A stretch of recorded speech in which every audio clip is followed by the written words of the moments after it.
Welcome to HumanityWins.net. Please read the important disclaimer on your screen. All of the content provided is for entertainment purposes only. It should not be taken as medical or legal advice. Please contact your doctor or lawyer if you require such advice. Thank you. The show starts right now.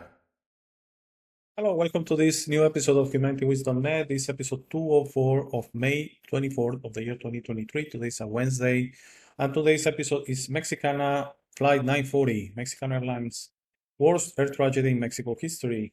This is about an accident that happened in 1986.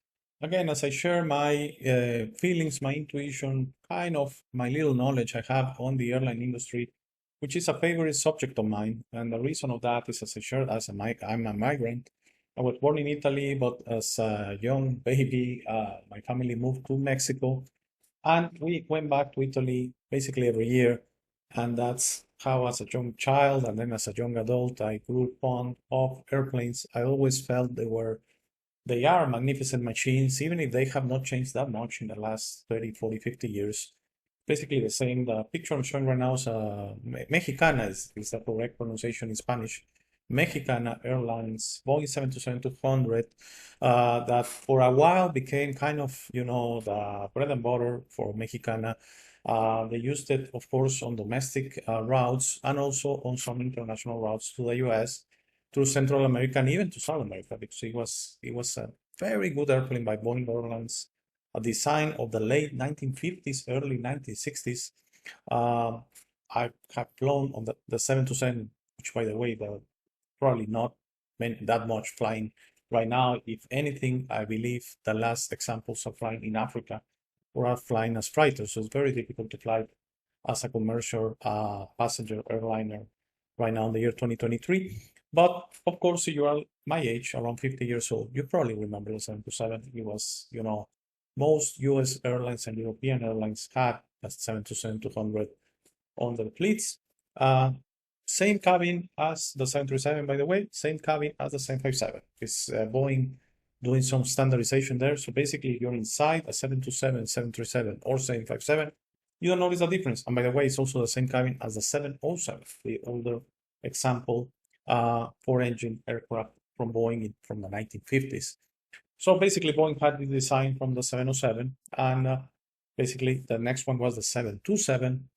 Then mid-60s 737, and 1980s the 757. Okay, which still flies kind of. The 737, of course, has evolved a lot. Engines, aeronautics, design, wings, everything has changed from the 737, and it's still going strong on the latest example, which is the 737 MAX, or a little bit older one, the 737 next generation, 700, 800, 900. You probably have flown. You have flown at all. You probably have flown a 737. It's the backbone of the airline industry. Same as with the Airbus A320 series, A318, 19, 20, 21. Those two examples, basically you have flown a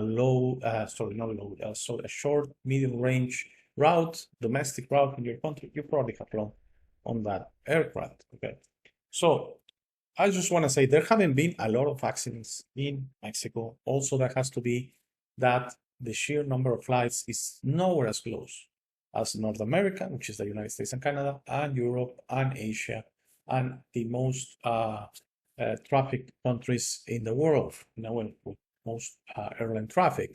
So that has to do a little bit. I'm not saying that the security of the airlines or the system in Mexico is necessarily good or bad.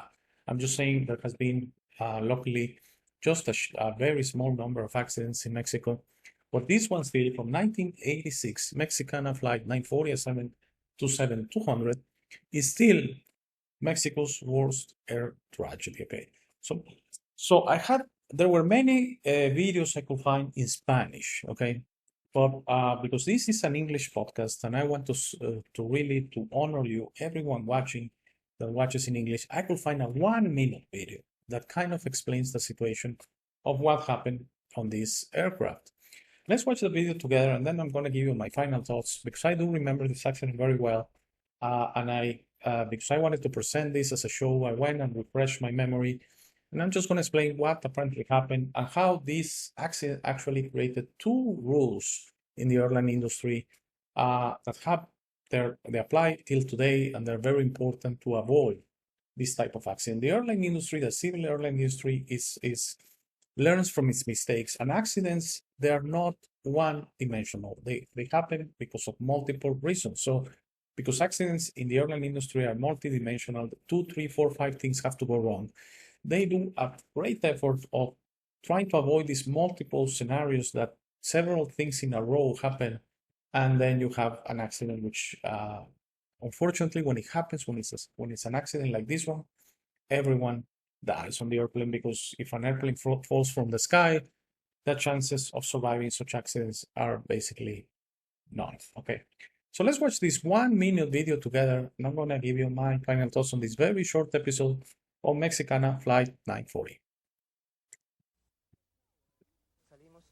The tower at Mexico City's airport lost contact with Mexicana Flight 940 14 minutes after takeoff.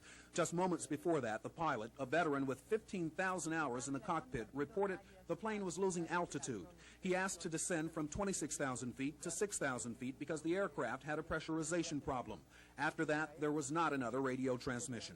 When rescuers arrived, they found the fuselage spread across San Andres Hill, a 7,800-foot peak of the Sierra Madre Mountains. Witnesses to the crash say the plane was burning as it came down, and that there were 2 explosions on impact.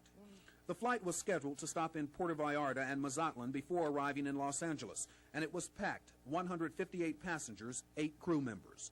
A makeshift morgue has been set up at the base of San Andres Hill to prepare bodies until they can be claimed by relatives.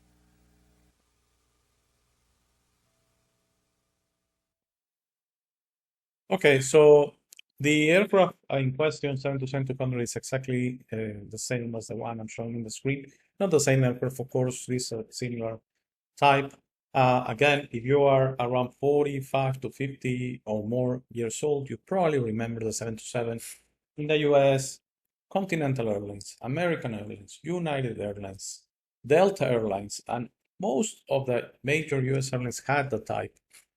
And in Europe, Lufthansa, Air France, I don't recall if Alitalia, but Iberia from Spain, and several others had the 727-200, a very light airplane. Funny that most people kind of don't recall it's a three-jet. It's not a twin jet. It has 3 engines. Has 1 engine right there in the base of the rudder of the tail fin at the end. It's a three-jet, all 3 engines on the back. So noise-wise, especially if we were at the front of the aircraft, it was great. Just a very likable airplane. I think it flew very well, behaved very well on turbulence, just advanced technology by Boeing at the time. And it had something that was advanced at the time called the Cougar flaps, which created an improved experience for the pilots on landing, but particularly in landing and also on takeoffs. Okay, so my final thoughts. What happened is this aircraft took off from Mexico City. There was a situation that one of the brakes overheated. That shouldn't create a problem. But the tires were filled with regular air. Okay, so that was a major change. This was a situation where those 2 things I've just mentioned, one of the brakes overheating and the tires were filled with air, that created an explosion. The tires exploded. That created a fire, and that took down the airplane. Okay, that in a nutshell was the issue. So from this situation, two rules came out. Basically, you don't fill tires with regular air. I mean, even on cars, that's probably not the best idea. Actually, most modern cars, when you do the service of the car at the brand you bought it, whatever brand is Ford, GM, whatever, they usually fill the tires with nitrogen. Okay, that's a better idea, and for airplanes that has become mandatory after this crash, because it was seen that the combination of the overheating brakes and the tires being filled with air, that created an explosion, which created a fire, which the pilots were not able. It was not the pilot's fault. That any pilot would have lost this aircraft. Basically, a fire took down the airplane. Okay, there was a decompression. The pilots attempted to lower their altitude. That's also good news. And and there was probably an improvement also. There has been an improvement in modern jetliners with the suppression of fires out there. I believe also it was after the crash of ValueJet DC-9 in 1996, if I remember correctly, that it was a similar situation, but it was carrying some canisters of, I don't know, maybe compressed air or something like that, and they ignited, and that also took down the plane. So there has been an improvement as far as whenever there are fires for any cause on an airliner. Also the case of Swissair flight from JFK to Zurich. That was in 1998. I don't remember the flight number, but that Swissair flight was because of electric cables igniting. Also, that took down the flight. So basically, if you have any situation of an uncontrolled fire on an airliner, that's going to take the airplane down eventually if you don't control the fire. Sometimes the fire is in an area that cabin crew or the pilots or someone can use fire extinguishers to control the fire. Yes, that's great. For example, in a restroom, in a toilet, in a bathroom, or in the cabin. But sometimes it's actually below the cabin, or sometimes it's out there. For example, in this case, where the landing gear is. So there has been an improvement as that, but it's basically you have to avoid creating a fire or having a fire on an airline for any reason. Okay. So the other rule that came out, and it has happened to me, and it probably has happened to you because it's very common, especially during the summer, is whenever an airliner has an overheat of the brakes, the airliner before taking off has to go to a remote area out there on the field or on the takeoff field, and it has to cool down. It happened to me a few years ago in Houston Airport during a summer flight. We're going from Houston to San Diego, California, and it was very warm. We were like number 8 for takeoff, and of course the aircraft is strolling along, accelerating and then braking, and accelerating and braking and braking, and that's overheating the braking system. And suddenly the pilot announced we're getting out of the takeoff loop because they had the aircraft will notify the pilots the braking system is overheating. So again, even if you have your tires now filled with nitrogen, not air, which is not oxygen, by the way. Air is 78% nitrogen, around 21% oxygen, and 1% other gases, including helium and some others. In this case, the correct thing to do is fill the tires with 100% nitrogen. But that doesn't mean you abuse that. And the other rule was if you get a notification from your aircraft, your disk system from the brakes is overheating, you have to cool down before taking off to avoid a fire. Okay. So in that case, we're taking out of the loop to take off. We went to a remote area and we stayed there like for 45 minutes. And then it was kind of a mess because we came back and we were like number 11 to take off. And I remember I was there with my family, my wife and my kids. My kids were very small at the time. So I remember telling my wife, let's hope that we don't overheat again and this become like a vicious cycle. But no, in some way, maybe the pilots didn't push the brakes that much or something different happened that eventually we took off. And that rule is made after apparently this accident, probably others, that you don't take off with brakes that are very hot. Okay, so in this case, the rule was not in place. The tires were filled with regular air like we have right now, and that combination was deadly, and it took down this aircraft. So I hope you enjoyed this one. I wanted to do an episode on aviation on Mexico. There's not much to talk. I mean, we're not a very advanced country in aviation right now. We have Mexicana has failed, by the way. It's not longer in existence. It failed in 2010. I flew many times on Mexicana, particularly on the Monterrey to Mexico City route. And right now we have Aeromexico, we have Volaris, Viva Aerobus, which is kind of the one everyone uses. It's very nice airplanes, brand new Airbus A320, 321 Neo, and has the best prices. So it's kind of the combination between nice airplanes, nice quality, and great prices. So those three are the main ones. Again, not a huge industry, just a handful of routes, but still this accident from 1986, it's Mexico's worst air tragedy today. So I hope you enjoyed this one, this short one, and if everything's okay, I should see you back on Friday Please stay for the last 3 minutes of the show. Thank you. You honor me with your attention, giving me your time. And I hope you enjoyed this short Wednesday episode. Thank you. Have a great day. Thank you for making it to this part of the video. This is my favorite part. This is where I suggest to you that you discover yourself.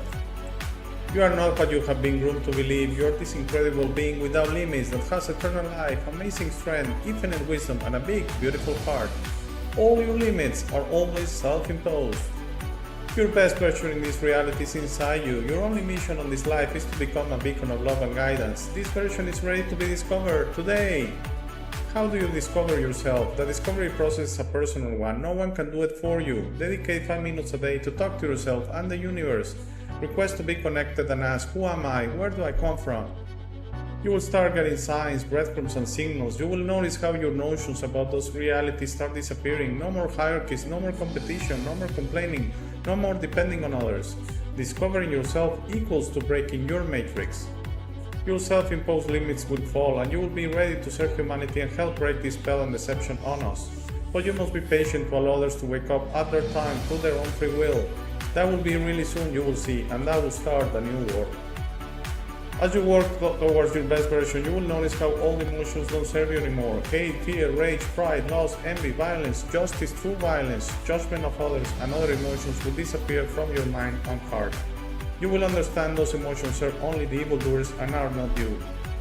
Please try to be understanding of others that don't think or feel like you. Everyone has a process. No one is right or wrong. We're all just different. Don't be concerned about being right, ever. Don't allow pride preventing you from patching things up with family and friends. It is very important you enjoy this life with your loved ones. Put in the work to patch things up and leave it to others to decide. Please relax and enjoy life. When everyone breaks their own matrix, humanity through our community consciousness will break the final spell. The new world will start and everything will gradually fall. Governments, hierarchies, and the medical and financial system will go from scarcity to abundance for all. Thank you very much for watching. Please share this episode. If you have any comments or suggestions, please use the comment section below. For private questions, conversations, and if you would like to appear on the show, please email me at hey@humanitywins.net. Please be sure to check out our friends from Waking the Future and their awaken-attire.com shop. They gave me my first opportunity to speak about this and I will be forever grateful. Link to their channel and shop on the show notes. Thank you again. Please don't forget to visit our website www.humanitywins.net. By giving me your time, you honor me. Have a very, very, very nice day.